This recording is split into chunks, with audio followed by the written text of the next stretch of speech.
Party leader Chuck Schumer is slamming fellow Democrat Joe Manchin, meanwhile, after he said that he's a definitive no on the president's social spending and tax plan. Schumer writing in a letter to his Democrat colleagues that, quote, the Senate will consider the Build Back Better Act very early in the new year so that every member of this body has the opportunity to let their position be known on the Senate floor, not just on television. Joining me right now is former Vice President, Pence Chief of Staff, and Coalition to Protect American Workers Executive Director, Marc Short. Marc, great to see you. Thanks very much for being here.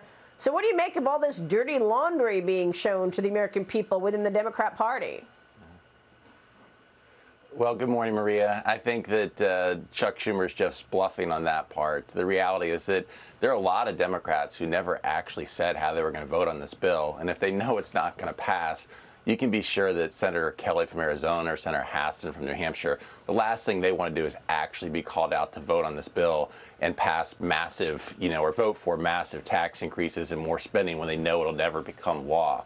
So I think that's just a lot of bluster and chest pounding. But we'll see on the call tonight among Senate Democrats what else airs out of their conversation. But let's keep in mind, this is the way they've been treating Joe Manchin from the beginning. If you remember the very beginning of the year when they had their very first stimulus package, what did they do?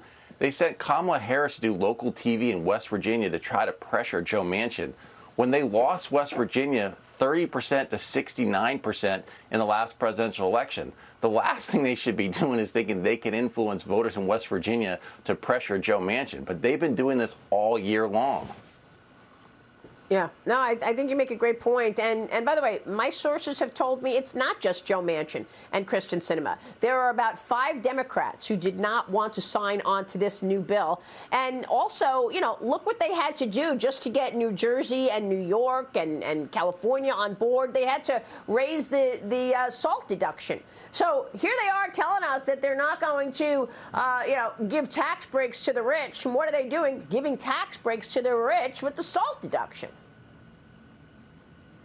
Maria, one of the worst provisions of their plan was to increase the SALT deduction because you say it rewards the states that are poorly managed to have high taxation at the cost of the states that are well run. It's a picking winners and losers tax provision. And, your last segment highlighted the fact that you have 23 House Democrats now retiring. Well, what about all those moderate Democrats like Cindy Axie from Iowa or Josh Gottheimer who walked a plank and voted for this bill and it'll never get a vote in the Senate?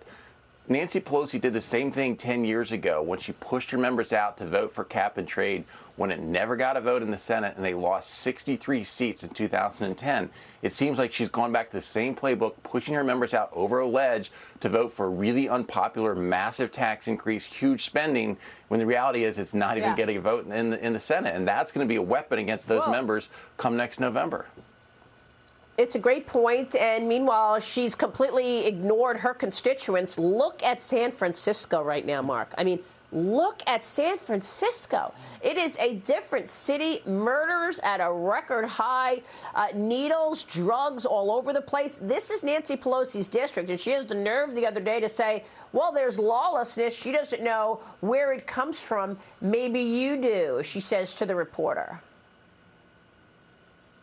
It's tragic what's happening in San Francisco. It's why you see so many businesses and residents leaving the city.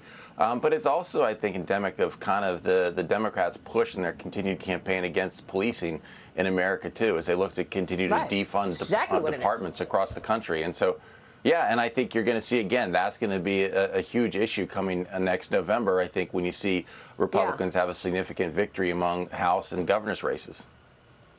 So Senator Manchin is criticizing the White House for the way that they handled the Build Back Better negotiations. According to the Wall Street Journal, one of the last straws for Manchin was the Biden administration singling him out. Manchin says that the White House retaliated against him. Look, Marc, we saw all the pictures. There were people in boats outside of his houseboat trying to bully him. Other Democrats on television interviews trying to attack him. Your thoughts on these tactics that seem to work for them many times, but did not work against the West Virginia senator?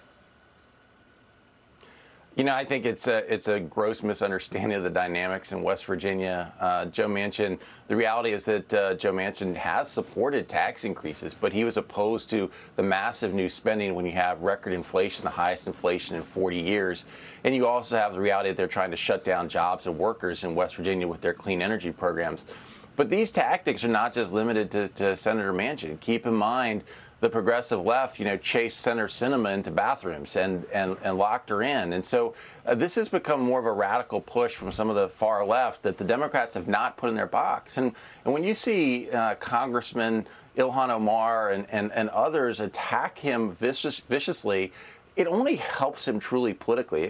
I'm sure that there is a serious threat, and I know he feels that, but politically, his numbers just rise in West Virginia because West Virginians don't want to tolerate that, and they respect his independence. Right. Mark, what do you think is the most egregious lie from this White House? I've got a running list going here, and I said that it was the wide open border because there's so many implications to it. And Joe Biden said the border is closed. That was a lie. So did Alejandro Mayorkas. That was a lie. We know it's wide open. 2 million apprehensions year to date, 600,000 gotaways, and then the fentanyl, enough to kill all Americans. But one of my colleagues sent me a better one. He says the most egregious lie to me was that the border agents were whipping people. Yep, those men serve our country, and the president lied about them terribly. Dagan thinks it's the Afghanistan withdrawal because, of course, we lost 13 courageous, proud servicemen. What do you think the most egregious lie is? Well, Maria, I think there's been a lot of failures, and I think that the polling for the president collapsed after the Afghanistan debacle. I think there were a lot of misstatements to this legislative package when they said nobody under $400,000 would feel a tax increase. When you have massive inflation, the reality is the bill actually did increase taxes there. And as you said, with the SALT deduction, 80-some% of millionaires in New York, California, elsewhere would have received a tax deduction. But I agree with you. I think the biggest one is at the border, because that's a true national security threat that we're facing. And the reality is that this administration has done nothing to help secure the border when, in fact, they inherited the most secure border that we've had in decades. Yeah, I'll add yours to my list, though, because that's a good one, saying that no one making $400,000 or less will pay higher taxes. That's another lie. Mark, Merry Christmas, and thank you so much for joining us this year. Merry Christmas to you, Maria.